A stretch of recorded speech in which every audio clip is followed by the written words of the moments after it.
Dr. A. Velumani is Chairman, CEO and Managing Director, and he's with me here in our studios. Thank you very much, sir. Good to have you with us here. Thank you. Thyrocare Technologies is a diagnostics chain, right? Medical Yes, diagnostics chain. Could you talk to us a little bit about the company? I mean, the history. When did you start? How large are operations now? Which part of the country are you focused in? I mean, just some basics, sir. I was a research scientist and I entered into this laboratory business in 1995. So we have a 20 years of journey. My focus was thyroid and my focus is now preventive care.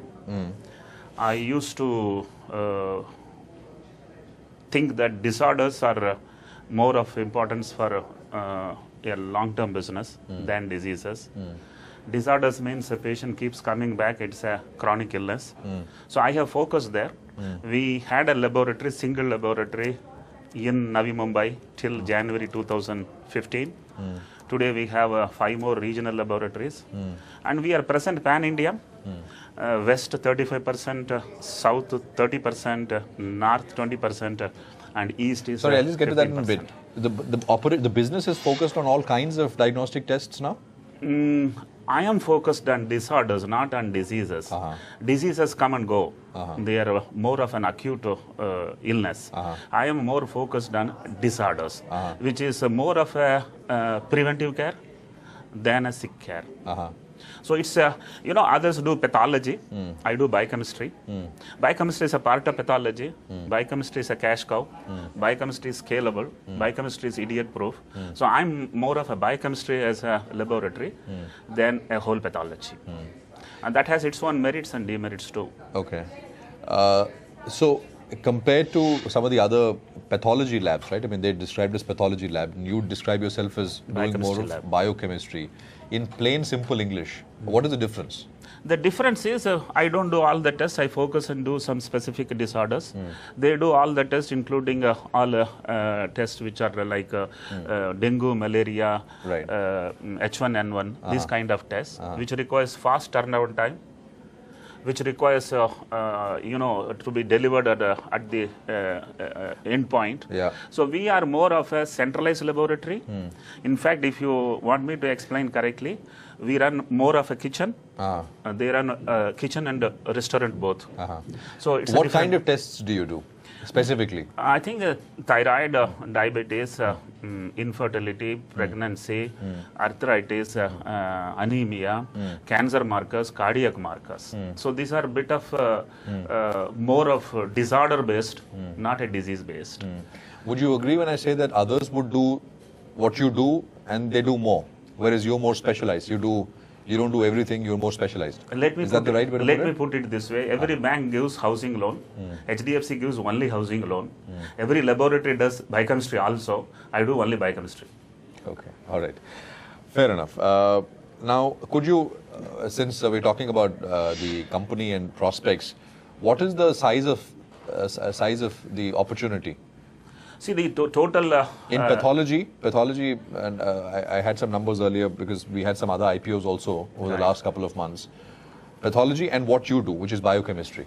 I think around 70% of total pathology is biochemistry. Okay. And it's a huge unorganized market. Today you have only 15% of the market played in an order. The rest is all laboratories which don't have true an identity. Having said that, the market is growing 16 to 18%. The organized players will grow 20 to 23%, and the top 25 players should grow 30 plus or minus 5%. To that extent, the strength is there. You have which part of the country are you focused on, or are you spread across? I am present pan-India. Wherever there is a medical college, I am present around. So for us, the medical colleges are the market drivers. Okay. Why specifically medical colleges? See, only around medical college, medical infrastructure is there, medical community is there, development is there. So I think some patches of Rajasthan, UP, Bihar and Orissa, you don't still have market. Whereas South India is well packed, West is well packed, and for me the biggest market is Delhi. So if you look at it, except a few patches, the rest is well covered.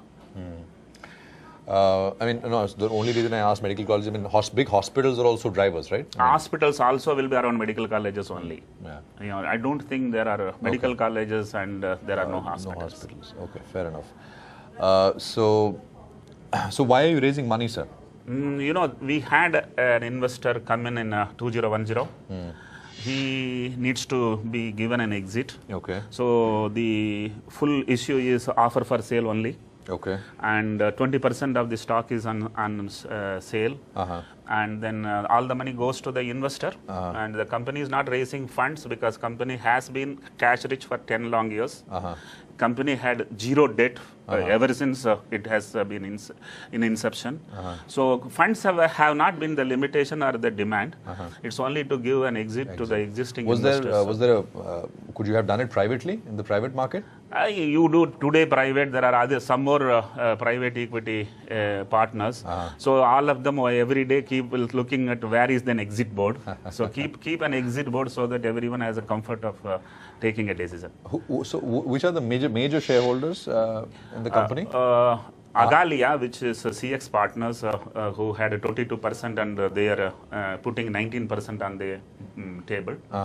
NVP. Norwest Partners, they are having a 10% and they remain invested. Samara Capital has got 2.5%. Emerging India Fund has 3%. And I think Times of India too has 0.5%. So about what? Under 30% is with institutions? Totally 65% I hold today. Post issue I will be having 64%. So, I mean, roughly the rest is with institutions, and now some of it will come to the public. Absolutely. Retail shareholders, etc. Fair enough. So, I mean, left to you, you would not have liked to go public? I think 20 years marriage is due. I must not today tell that, investors are forcing me to go to public. I think it was planned that I would go 5 years in advance to a private equity, make the board creditable, make the investors, marquee investors on the board, and then go to the market. Otherwise, they will think what this family-run business has fundamentals. Just a bit. So you mostly cater to retail, or your business comes from hospitals? I think you make a pyramid of laboratories. Top 1/3 considers me as competition. Bottom 2/3 consider me as a partner. Okay. Make a hospital pyramid. Top 1/3 considers me as a competitor. Bottom 2/3 is a partnership. So if you look at it, I am more of supporting B2B. And only when it comes to a preventive care, I'm a B2C player. Otherwise, I help around 36,000 laboratories in the country to get their investigations done where they don't have a volume. See, laboratory tests, all of them don't have a volume. If you don't have 20 tests on the table, it is not worthwhile doing them. So you need to get it outsourced. I think I started this 20 years back as an outsourcing as an industry. Today, in fact, all my competitors also do B2B 60 to 75%. That has become a necessity, because without that, you don't have a volume. Without a volume, you don't have a value. And without a value, you don't have a future. I think that has been a compulsion, and everyone is consolidating. One would imagine that B2C, though, is more profitable, right? B2C is more profit. B2B is more value. So I think whoever wanted a profit went to a B2C route. What you're saying, without B2B, reliance on B2B, there is no, in a way, business case in the market. See, right? B2B gets you volume. When you get a volume, you have an ability to negotiate with the vendor. In any business, you have option either to make a profit from the consumer or from the vendor. You can't do it from both. All others prefer to take it from the consumer. I prefer to take it from the vendor. Today, I get 70% discount in my reagent. Without my volume, I would have not had it. Sorry, what is that, 70%? 70% discount on the reagent, because what is that, reagent? Reagent are the consumables used in the testing. Okay. And in the MRP, I get a huge discount because I buy for 5 million tests each month. That means it's a huge volume. So I could generate a volume, and my business is volume driven. And today we do have a profit. If you look at it, EBITDA percentage wise, probably in the industry I have the best. And it has its own merits and demerits, and this is my language, this is my model, and I have been convinced about it. Fair enough. So these are mostly the institutional, which is, you said 70% is institutional, right? There are 100,000 unorganized laboratories in the country, in which 90% of them do not have a facility to do a thyroid testing or a higher end testing. Okay. So they have to pass it on to someone above. It could be me, it could be any of my competitor. Okay. But this is a very powerful volume business, which was not sensed till I came into picture. Right. I felt this is best business, and then everybody today understands if you don't chase volume, you truly have no presence in the market. The size matters. Right. For the size, volume matters. Sure. No, I'm just trying to understand. That's fine. I understand the point. But because institutional customers, I mean, hospitals or vendors, as you call them, No. Customers are institutional. Vendors are organizations of multinational companies. Right. No, I'm talking about people who give you tests. Right? Yes. Institutions which give you tests. Yes. They are mostly hospitals or they are small centers? As I said, they're both. Both laboratory and hospital. Right. In the pyramid, they are in the bottom portion. Big hospital have got ability. They have to the ability to do it. The future looks bright, you'd say? Oh, you started with some big numbers in terms of I think growth future looks very bright. The competition, I mean, today the competition is not between me and my 4 or 5 peers. It is we versus unorganized. So this is a wonderful space to be there. And 10 such companies, 20 such companies for this billion population can do a great job. And I believe the profits also are very high when you have volumes and you have built up the scale. So consolidation is going to be next 10 years of journey for the players who want to be serious. And those who play it well would be very tall and strong in this space. Sure. I know it's slightly futuristic, but there were some reports. I'm sure you would have read, because since it's in your field, there was some company in the US, for example, which was talking about devices which will allow you to do some of these complicated tests right at home. I mean, I think they raised some money as well. There was a lot of hullabaloo around it, a lot of media coverage in the US. This is, of course, futuristic, but I'm just thinking about what can disrupt this. The market is huge. I think, but what could be challenges going forward? I think disruption is not seen on the table as of today. So if at all there is a truly disruptive forces around, that should take 10 years. The said company in the said geography did not have fundamentals strong in place.